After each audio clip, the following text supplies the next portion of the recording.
My name is Polikapigathe, and I humbly seek your vote to become Governor, Nairobi City County 047 on August 9th, 2022 general election. I am running on Azimio la Umoja ticket in Nairobi City County with my Deputy Governor, Professor Philip Kaloki. We humbly seek to become your servants, to make Nairobi great, to transform the city, make it our beautiful home, make it our beautiful workplace. Atalinda kina mama, madawa tutapata, barabara atajenga, basari tutapata, masoko atajenga, biashara tutafanya, ajira tutapata, maisha imarike. And make it a city that queens and lords over the great country of Kenya. Vote for us on the Azimio la Umoja ticket on August 9th, 2022. Nyinyi ndio muko. Nyinyi ndio mtanipa kura. Tutakupea kura. Gavana wetu ni Igathe. Kura zote kwa Igathe. Generation inakuja ni sisi tunalidi nchi. Justina Wangui wa Mae, Roots Party of Kenya. Ukiitwa deputy itika. Martha Wangari Karua, Azimio la Umoja One Kenya Coalition Party. Tungetaka tuseme Wakenya wameamua. Rigathi Gachagua, UDA. We are coming to bring in change. Ruth Wambui Musheru, Agano Party.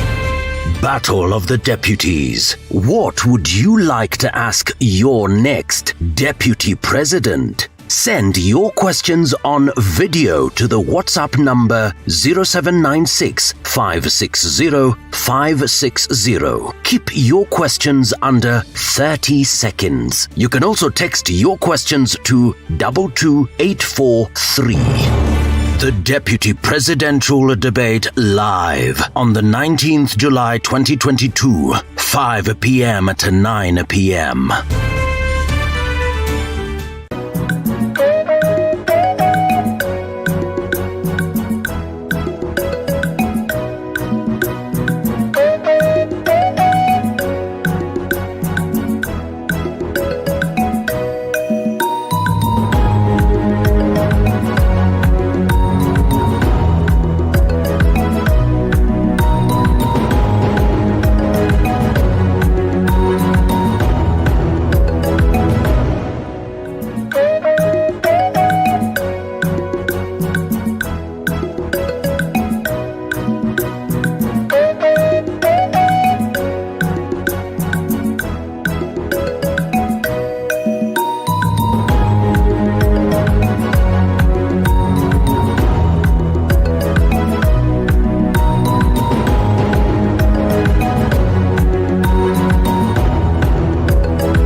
A very good evening to you. I hope you're having a fantastic Saturday so far. We've got plenty lined up here for you on TV47 Weekend. Remember to send us your feedback at TV47 Kenya across all social media platforms, with 22047 being our SMS line.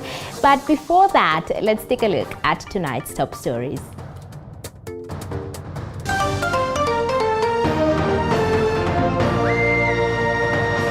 Tonight.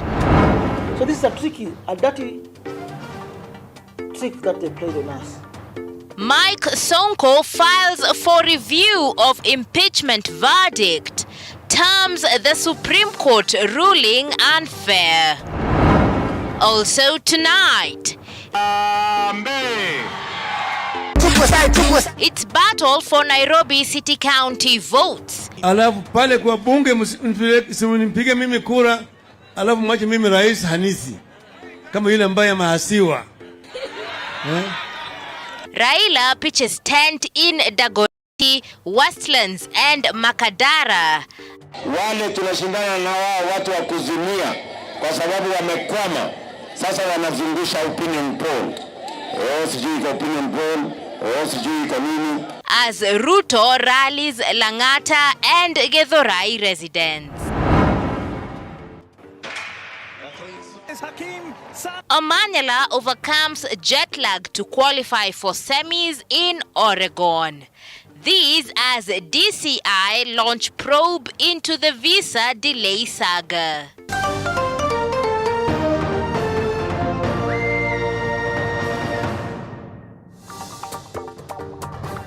Welcome to the broadcast. Catherine Simalo is our sign language interpreter, and I am Muthoni Maina.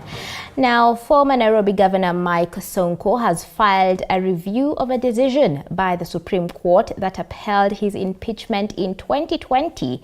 Addressing the press this afternoon, Sonko lashed at Chief Justice Martha Koome, terming the ruling unfair. Chepto Boyd with more. Former Nairobi Governor Mike Mbuvi Sonko now says he will proceed to the East Africa Court of Justice in Arusha, Tanzania, for the review of his impeachment verdict by the Supreme Court. So we have filed for review before the same Supreme Court. We have filed also before the East African Court of Justice. And I want to tell also Kenyans, because see what we're conversant na sheria, yeah, the East African Court of Justice is recognized by our Constitution under Article 2, sub-Article 4 and 5. So mtu akasema sijui Sonko kwisha, so that is the end of Sonko, including you media. It is the start of Sonko, not the end of Sonko.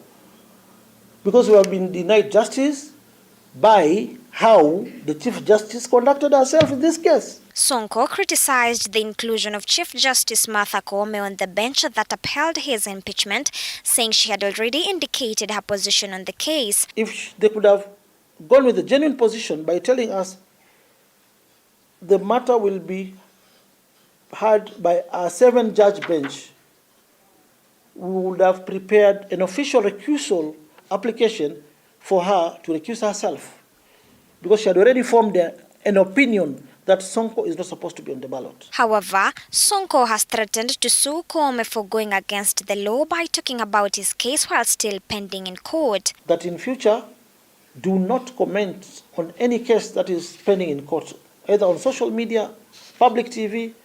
So she defied her own order. She's supposed to sentence herself 6 months imprisonment. She's not above the law. In as much as we respect her, her conduct was wrong. This comes just a day after the Independent Electoral and Boundaries Commission IEBC cleared Mike Sonko to contest in the Mombasa gubernatorial race. IEBC is expected to give a final answer on the same on Tuesday. Barely 20 days to the general election, Mike Mbuvi Sonko still insists he shall not relent and will do whatever it takes for him to get justice as long as his appeal against his impeachment is still active in court. Chepto Boyd, TV47, Nairobi. Moving on, Deputy President William Ruto has vowed to protect the freedom of worship if elected president. Speaking during a prayer meeting organized by Rigathi Gachagwa's wife, Dorcas Gachagua, the DP said he will not hinder the registration of new churches, noting that Kenyans have a right to worship. And as Mwangi Maina reports, the second in command is optimistic that he will emerge victorious in the August 9th polls. Before embarking on his day 2 of campaigns at Kiambu County, Deputy President William Ruto first attended a national prayer summit at the Nyayo National Stadium, where the clergy prayed for his presidential bid together with his running mate Rigathi Gachagua. We pray together. The clergy under the Pentecostal and Evangelical umbrella said the interests of the church are well safeguarded by the Kenya Kwanza duo. That this nation shall not be a victim of the wrath and the indignation of God, but that this nation shall be a recipient of the blessings and the magnanimity of the Most High God. The Church of Kenya wants to assure you, when you stand on the side of the church the way you have done, the church will stand with you. While endorsing his presidential bid, the clergy urged Ruto to have a strong relationship with the church and promote freedom of worship. Ruto promised the clergy to advance the interests of the church and safeguard the constitutional right of every Kenyan of freedom of worship and association. My running mate and I undertake that we will do whatever it takes to keep this country as a God-fearing nation. We commit that no church will be closed under our watch. Ruto, whose Kenya Kwanza manifesto was anointed, said he is assured of victory by a landslide in the presidential poll. From where I stand, God has given us victory. It's not by might, it's not by power, it is by God's Spirit. Amen. Later, Ruto led his brigade in a series of campaigns at Undugu grounds in Lang'ata, Banana Hill in Kiambu, and Githurai, where he continued to rubbish the recent opinion polls, placing his arch rival ahead of him in the State House race. Wale tunashindana na wao watu wa kuzimia kwa sababu wamekwama. Sasa wanazungusha opinion poll. Sijui iko opinion poll, sijui iko nini. Hawa watu wa kuzimia wanaweza tu kutushinda mahali mbili. Watatushinda kwa media coverage na watatushinda kwa opinion poll. Tumepanga hao polisi ndani ya siku 100 tuwaongeze mshahara, wapate kitu kikubwa, wawachane na mambo ya kitu kidogo. With exactly 21 days remaining before the curtains fall on the official campaign period, Deputy President William Ruto is leaving nothing to chance in Kiambu County. Today in Banana, he is urging residents to turn out in large numbers and vote him in as the 5th President of the Republic of Kenya. Mwangi Maina, TV47 from Banana, Kiambu County. Thank you, Mwangi Maina, for that report. Now, Azimio presidential candidate Raila Odinga has promised to improve the living standards in the country if elected president. Raila was speaking during his campaigns in Nairobi City County, and as Paul Kirobi reports, Azimio running mate Martha Karua has urged Kenyans to elect leaders with integrity, saying the solution to the rising cost of living lies in electing the right leaders. Azimio presidential candidate Raila Odinga today traversed Dagoretti, Westlands, Starehe and Embakasi constituencies in a bid to consolidate votes ahead of the August polls. Raila urging Nairobi residents to embrace the 6-piece voting pattern and ensure they elect leaders allied to the Azimio coalition. Bunge ya wale wadui yangu watakuwa nanitisha kila siku. Ukicheza tapeleka wewe nyumbani.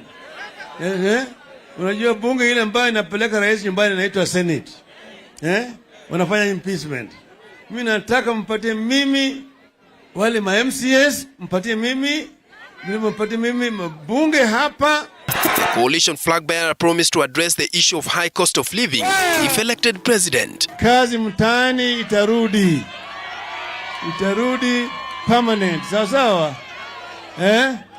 Vijana watajiriwa permanent. Sawa sawa? Alafu vile vile tumesema mambo ya uchukuzi, mambo ya taka, mambo ya barabara, yote itakuwa sawa sawa. Present on the campaign trail was Raila's running mate Martha Karua, Nairobi gubernatorial candidate Paul Kapigathe, among other leaders. Ahadi za baba ni ahadi za kutimika, lakini ukikubali ahadi za mdomo tupu, ahadi za watu washapora mali yenu, ujue hakuna kazi itaendelea. Ni muhimu sana kupambana na ufisadi. Tuhakikishe watoto wa shule wanapata chakula shuleni. Mumekubali hayo? Kuanzia leo mwanze kusema na wale ambao hawaja decide vile watapiga kura. Tunataka wao undecided wote tuingize kwa kikapu ya baba na Martha.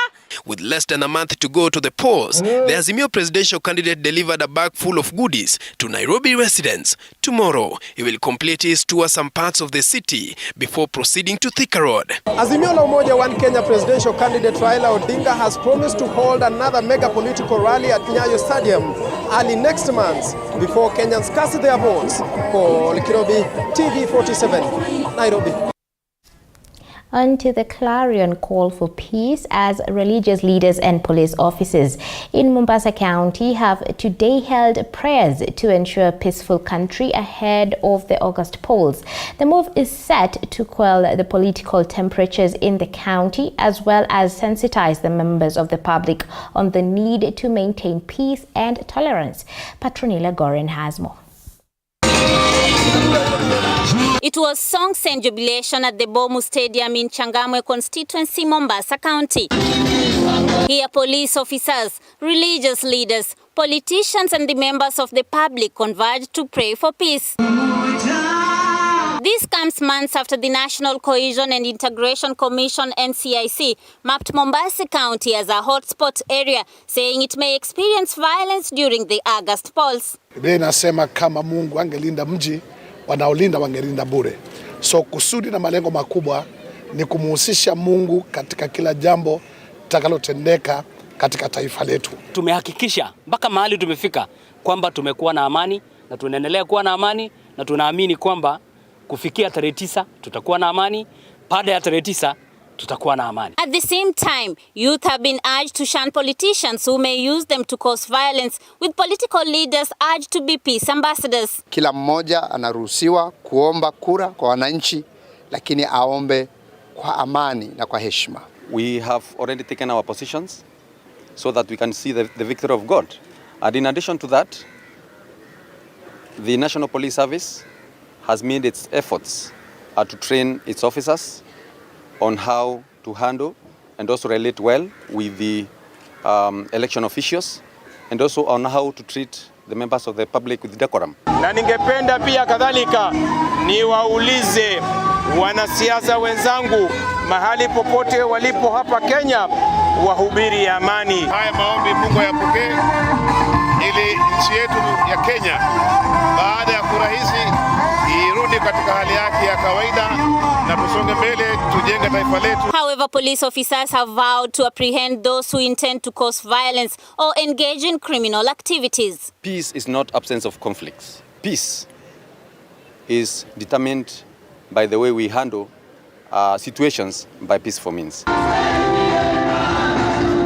The religious leaders and police here in Mombasa have called on Kenyans to embrace peace, love and unity before, during and after the August general election.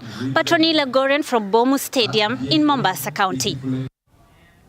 Thank you, Goren, for that report. Now it's time to take a very short break. We will be right back with more to keep it right here.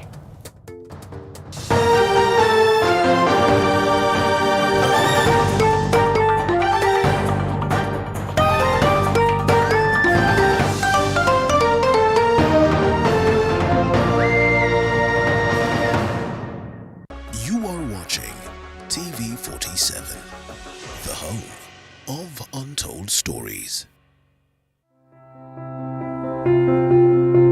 As youth, we should not allow ourselves to be misused in the forthcoming general election. We must safeguard ourselves from hate speech and negative propaganda in various social media platforms.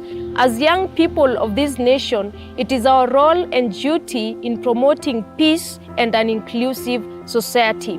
We need also to elect leaders with values and integrity and learn, engage and champion for peace. Amani kwa imani. Je, maumivu ya kichwa na kukosesha amani? Kaluma Strong hutuliza maumivu ya kichwa, maumivu ya mwili na hata huondoa joto jingi mwilini. Kaluma Strong ina aspirin kama kiungo. Maumivu yakizidi, muone daktari. Generation inakuja ni sisi tunalidi nchi. Justina Wangui wa Mae, Roots Party of Kenya. Ukiitwa deputy itika. Martha Wangari Karua, Azimio la Umoja One Kenya Coalition Party. Tungetaka tuseme Wakenya wameamua. Rigathi Gachagua, UDA. We are coming to bring in change. Ruth Wambui Musheru, Agano Party. Battle of the Deputies. What would you like to ask your next Deputy President? Send your questions on video to the WhatsApp number 0796 560 560. Keep your questions under 30 seconds. You can also text your questions to 22843. The Deputy Presidential Debate live on the 19th July 2022, 5 p.m. to 9 p.m.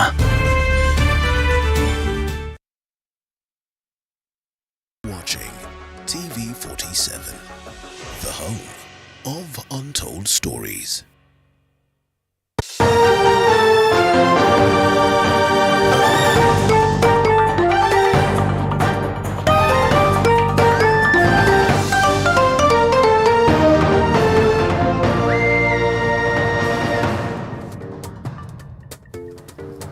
Welcome back to TV 47 Weekend. Now, Africa's fastest man, Ferdinand Omanyala, continued to impress on the global front.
How well do you know what's happening around you?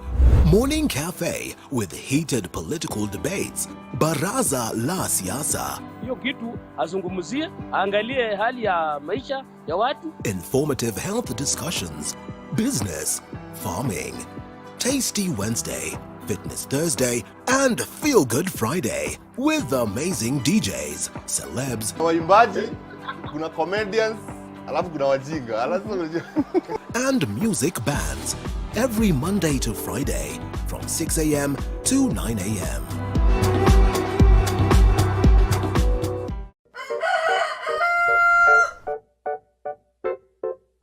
The next set of millionaires are farmers, as we know agriculture has been and still is the backbone of our economy. As we traverse the different counties to meet different farmers, we ensure to get the story of how they started farming and even how they continue to penetrate the market and overcome the challenges. Hapa, the reason why niliweka goose na si ducks. Goose, they are very easy to maintain. A lot of farmers keep on calling, inquiring whether you're supposed to raise some seeds in the nursery or you're supposed to do them directly in the field. The greenhouse helps us control the temperature because the temperature needs to be between 28 to 32 degrees. Walk this journey with us every Sunday at 6:30 p.m. It's no secret construction ain't. Report. Now, police in Hamisi area, Vihiga County, are holding a middle-aged man who is accused of killing his mother. It is alleged the 35-year-old man killed his mother, Jane Kasoa, aged 67, and threw her in a 12-foot hole at Kamulembe village following a family dispute. Residents say the deceased went missing for several days, prompting them to file a missing person report. Kurudi hapa juzi hakukuanga hapa, alikuwa ameoleka mahali pengine. Na kurudi kwake hapa mahali penye aliolewa hakujaliwa kupata huko mtoto. Akasema acha nirudi kwa watoto wangu. Wakamkaribisha. Alikuwa na mali, bila alikuja hapa alikuwa na mali. Hiyo mali vijana wake wametumia vibaya, vile imeisha tena wamemkeuka. Niliposikia nikatafuta heshima, nikaenda nikaipata. Nikatazama nikajua hapa kazi imefanyika. Nikarudi. Nikakaa nyumbani sikutulia. Tena nikarudi tu huko. Mara ya tatu nikasema acha niende chukua mzee mtaa, twende nimuonyeshe. Nilipomuonyesha nikamwambia usitoe chochote hapa. Pigia subchifu simu. Hii mama imesemekana sasa ako hapa. Tumeshangaa sana kuona jambo kama hili. Huyo kijana kumuua mama na panga. Tena hiyo panga amekuja mwenyewe ameonyeshana. Nilifika hapa. Ni huzuni sana. Vijana wale huyo jamaa hajulikani kama ni mtu anaweza uwa mtu. Ni kijana ambaye tabia yake tu ni ya chini ya maji. Lakini bila aliua mama sababu ya pesa na chakula tumeshangaa. Kila mara mzozo huo inatokea huku kwao. Hawaishingi vizuri. Saa nyingine huyu mama yangu akombaneko na baba, saa nyingine mzozo ingine itokee kwa huyu mama yangu kati yake na watoto wake. Hata hii mzozo ikikuja itokee kwa mambo ya pesa ama kwa mambo ya chakula kwa ukombi wa upande wa chakula, ni kwa sababu ya kukosa kupata mapato yao sio mazuri. Now on to education matters, as the Education Cabinet Secretary, Professor George Magoha, has urged teachers to embrace practical lessons, saying teachers who despise the lessons are impacting the learners negatively. Magoha has at the same time assured school heads that the government will wire the capitation funds by Tuesday next week. Paul Muniu has more. The Education Cabinet Secretary Professor George Magoha was speaking during an inspection of junior classes in Busia and Siaya counties. Magoha reiterated that his ministry through the national government is committed to implement the CBC curriculum, adding that most schools will be receiving capitation money from his ministry next week. We are releasing the capitation. It should have gone yesterday. And I said, if it was late, it will be there on Monday. And my name is Magoha Sandro Magoha. I don't talk to please anybody, only God. So what is your problem? And in any case, the children have only been in school for a few days. The money will hit the banks on Monday. Some of them might have even gotten the money yesterday. Magoha, who laid a foundation for the construction of CBC classrooms at Bishop Okoth Mbaga Girls High School in Siaya, also expressed his commitment to ensure the over 10,000 classrooms promised by the government are completed before the general election. When your commander-in-chief pronounces himself that he will give 10,000 classrooms, and you are the handyman, do you get the point? You make sure that that is done. That's why you will see me, whether you like my face or not, you'll see me almost every day until we deliver.